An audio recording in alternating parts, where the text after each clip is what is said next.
নারীর ঘর বলে কিছু হয় না।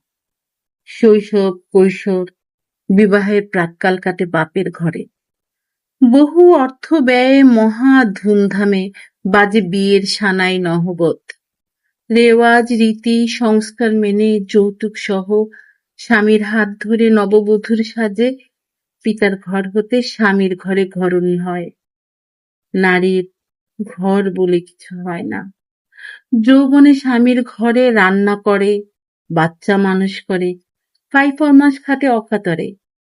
নারীর ঘর থাকতে নেই। বার্ধক্য কাটে পুত্রের ঘরে, বৌমার নাত বৌমার গলগ্রহে।